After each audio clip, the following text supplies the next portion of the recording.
There are footprints in the dried mud of New Mexico that shouldn't be there. That's the fact.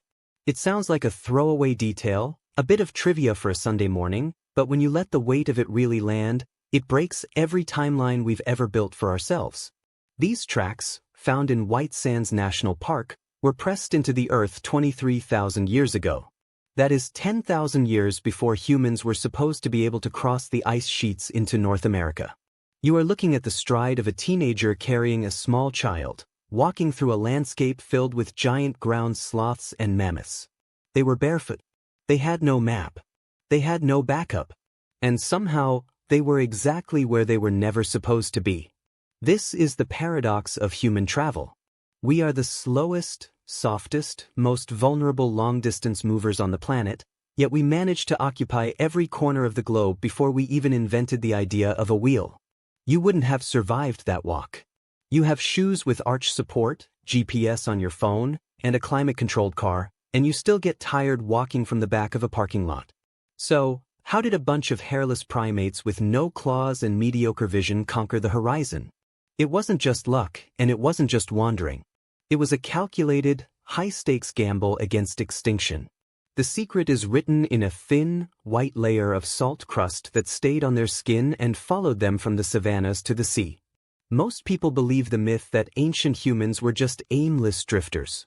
We picture them wandering around, following a mammoth until they accidentally ended up in a new country. It's a comforting thought because it makes our ancestors seem lucky rather than terrifyingly competent. But the evidence suggests something much more deliberate. If you were standing on the edge of the Red Sea 60,000 years ago, looking across the water at a shore you couldn't quite see, you weren't wandering. You were making a choice. Archaeologist Thomas Urban, who worked on the White Sands tracks, noted that the pace of these ancient travelers wasn't the pace of someone exploring. It was the pace of someone with a destination. This brings us to the first massive biological why. Why didn't the sheer distance kill us? Most animals are built for a specific environment. A polar bear stays in the cold. A camel stays in the heat. But humans are built to be biological chameleons, and it all starts with the way we manage heat. Think about the salt crust on your skin after a long run. That is your superpower. Humans have between 2 and 4 million eccrine sweat glands. Most mammals have to stop and pant to cool down, which means they can only run in short bursts. You, however, can dump heat while you are moving. This allowed early humans to engage in persistence hunting, literally walking an animal to death. We didn't have to be faster than the deer, we just had to be the only thing that didn't stop for a break. We were the only creature on the savanna that could move during the hottest part of the day, using that layer of evaporating salt to keep our internal engines from melting down.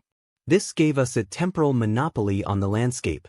We owned the hours that everything else feared. But the salt crust wasn't just on our skin, it was on the rocks. For decades, the settled history of human travel said that we were land animals until very recently. The ice-free corridor theory suggested we waited for the glaciers to melt before we dared to enter the Americas. But then came the stone tools on the island of Crete. Archaeologist Thomas Strasser and his team found quartz hand axes that are at least 130,000 years old. Here is the problem. Crete has been an island for over 5 million years. There has never been a land bridge. To get those tools to Crete, someone had to cross the Libyan Sea, a stretch of open water that is over 20 miles wide. They did this at a time when Homo sapiens weren't even the only humans on the planet. This suggests that seafaring isn't a modern invention, it is an ancient instinct. We weren't just walkers. We were navigators who looked at the horizon and saw a road where every other animal saw a wall. Why didn't the ocean kill us? Because we figured out that the water isn't a barrier, it's a conveyor belt. If you can build a raft, the ocean does the work for you. This realization changed the geometry of the world. Suddenly, the entire coastline of the planet was open. We didn't have to fight our way through dense jungles or over mountain ranges. We could just skirt the edges, following the kelp highway. This theory, championed by John Erlandson of the University of Oregon, suggests that a rich forest of seaweed stretched from Japan, across the Bering Land Bridge, and down the coast of California. It provided a consistent, high-calorie food source that allowed humans to move thousands of miles without ever having to adapt to a new ecosystem. The salt of the sea was our guide, providing the fish and shellfish that fueled the most rapid migration in history. The transitions in our journey were often marked by a change in the state of that salt. As humans pushed further north, the liquid salt of the ocean became the frozen salt of the tundra. This was the ultimate test. Moving into the Arctic is a death sentence for a primate designed for the tropics. If you stop moving in the Siberian winter, you die in minutes. Yet we didn't just survive there, we thrived. In the 1990s, archaeologist Vladimir Patulko discovered a site on Zhukov Island, high above the Arctic Circle.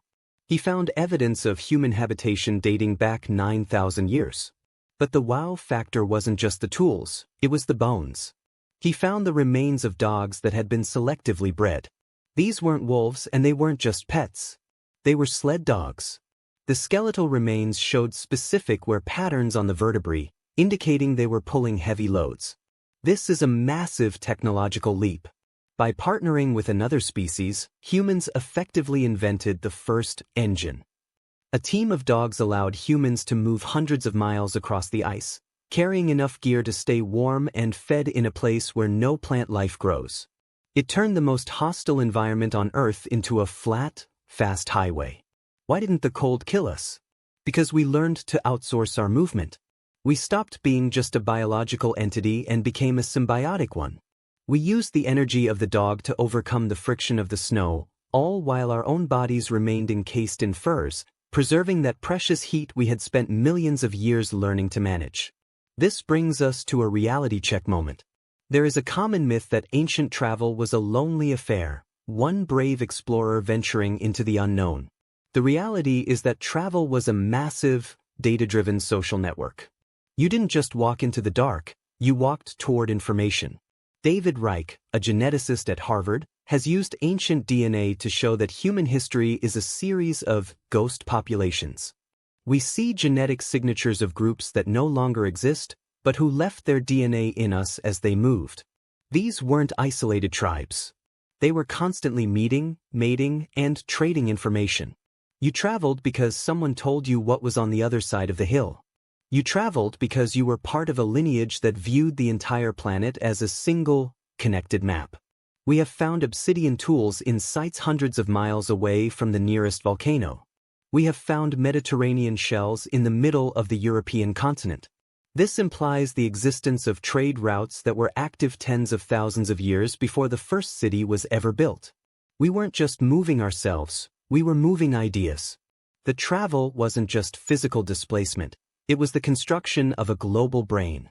Every time a group moved, they carried a mental library of plants, weather patterns, and navigation stars. When they met another group, they swapped libraries. This is how we conquered the world so fast. We didn't have to learn everything ourselves, we just had to travel far enough to find someone who knew what we didn't. But there is a darker side to this constant movement, a physical cost that is etched into our very bones. If you look at the skeleton of a modern human and compare it to one from 50,000 years ago, you will see a chilling difference in the thickness of the long bones in the legs. Our ancestors were biological tanks. Their bones were dense, their muscle attachments were massive, and their feet were wide and scarred. They lived in a state of perpetual physical stress. Why didn't this exertion break us? It did, eventually. We see the evidence of healed fractures, worn-out hips, and arthritic spines in people who were only in their 30s. Travel wasn't a leisure activity, it was a grueling, high-impact career. But the salt on their skin, the sweat of that effort, was the price they paid for the ultimate survival strategy: flexibility. If the climate changed, they moved. If the food ran out, they moved. If a rival tribe became too aggressive, they moved. We are the only species that uses movement as a primary defense mechanism. Most animals are tied to their niche. If the niche disappears, the animal goes extinct. Humans are the only species that can lose their niche and simply walk until they find a new one. This is the generalist-specialist paradox. We specialize in not being specialized. We are experts at being in transit. As we move toward the climax of our story, we have to talk about the most misunderstood invention in history. We always point to the wheel as the moment everything changed. But the wheel is actually a very late, very niche invention. It's useless in a jungle. It's useless in a desert. It's useless on a mountain. For the vast majority of our history, the technology of travel wasn't a machine, it was a way of seeing. The Polynesians, who settled the furthest reaches of the Pacific, didn't use wheels.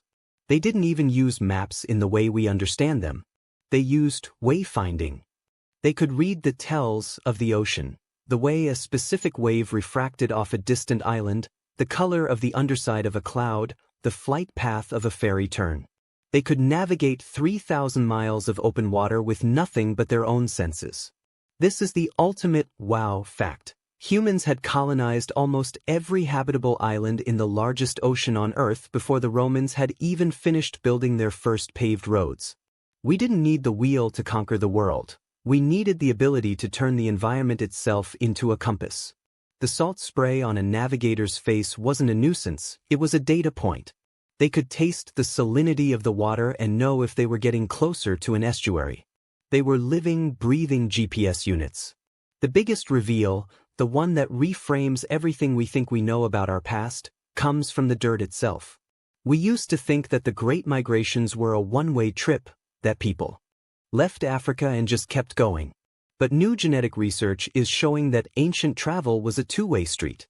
There were back migrations. People moved from Asia back into Africa.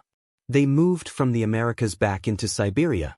The ancient world was a swirling mess of constant, high-speed movement.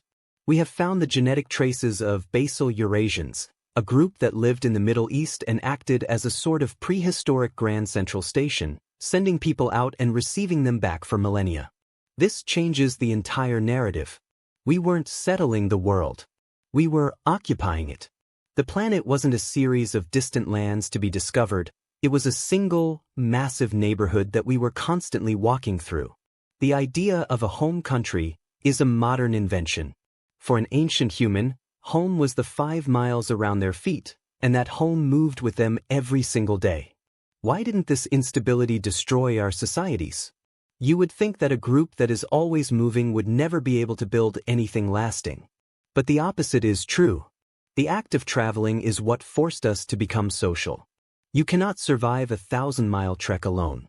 You need someone to carry the water, someone to watch for predators while you sleep, and someone who remembers the way back to the last reliable spring. Travel is the forge that created human cooperation. It created the reciprocal altruism that defines our species. I help you cross this river today, because I know that in 3 months, you'll be the one who knows which berries aren't poisonous in the next valley.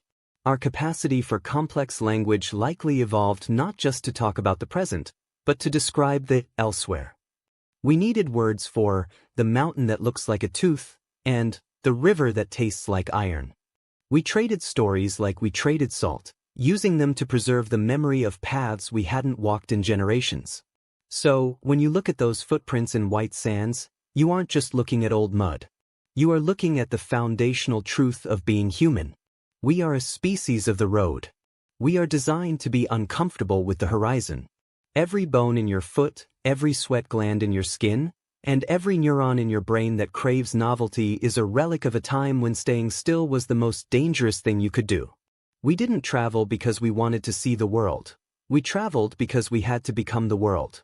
We solved the problem of geography by making it irrelevant. We turned the entire Earth into a single, contiguous habitat through the sheer, stubborn power of the stride. We didn't need engines. We didn't need wings. We just needed the salt on our skin and the willingness to take the next step. Think back to that teenager in the New Mexico mud 23,000 years ago. They were carrying a child through a world that was literally freezing over. The ice sheets were miles high, just a few hundred miles to the north.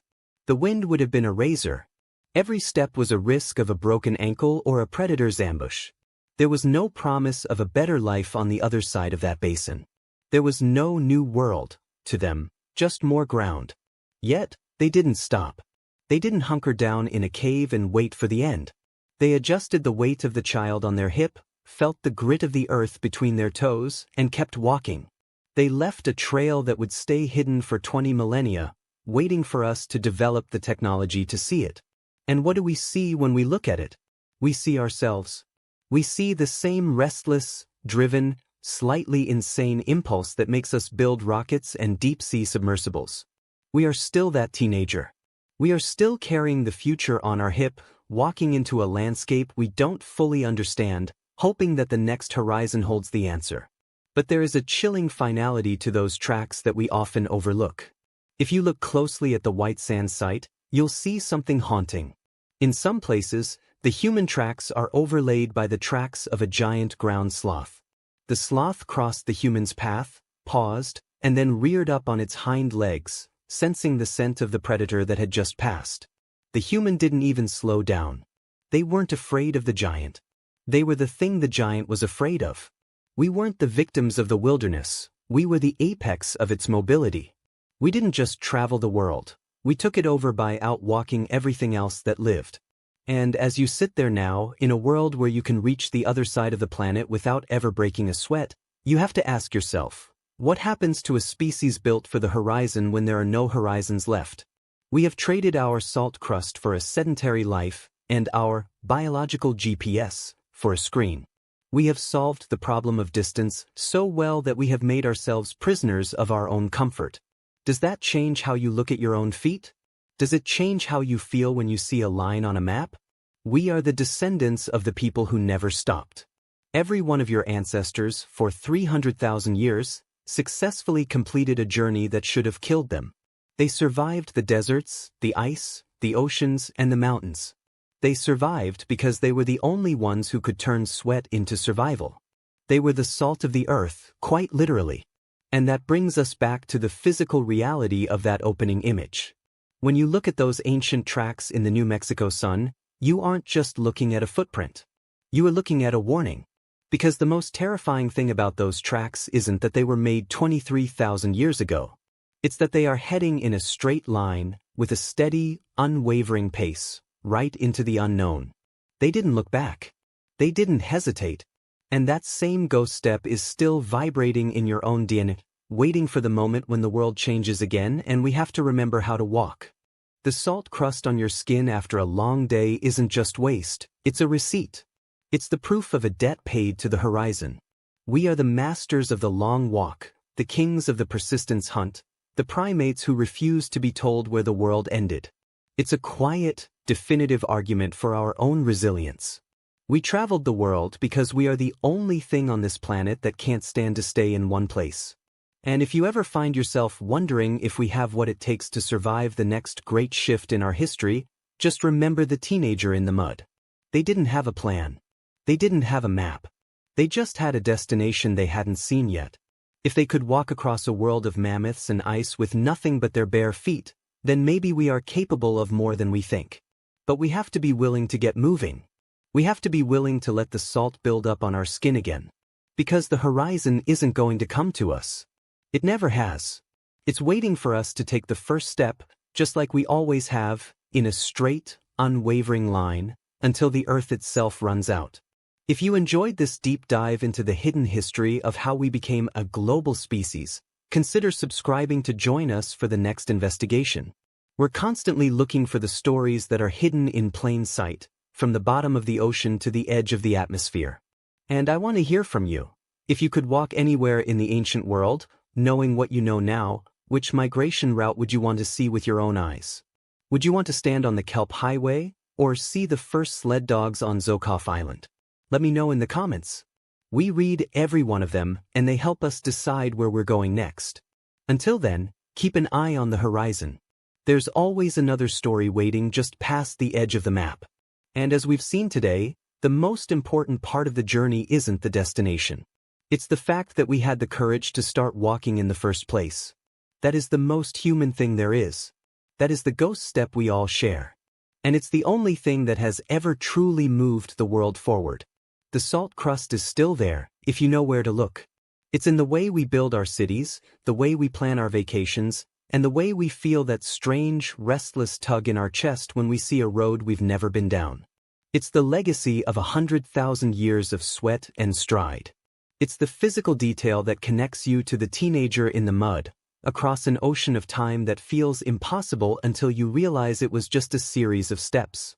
That's the closing argument. We didn't just travel the world. We became the world's way of knowing itself. And that teenager, carrying that child, in that freezing mud, is still walking. They are walking through you every time you decide that the horizon isn't a wall, but a doorway. They are the reason you are here. They are the reason we will always be going somewhere else. And in the end, that might be the only thing that really matters. The stride doesn't end. It just changes shape. So look down at your feet. They were built for this. They are the most advanced transportation technology ever created. Don't let them go to waste. The world is still out there, and it's still waiting for someone to walk across it. All you have to do is start, just like they did. One step, then another, until the salt on your skin tells you that you've finally arrived. And even then, you probably won't stay for long. Because we are the people of the long walk, and the long walk never truly ends. It just waits for the next set of footprints to be pressed into the mud.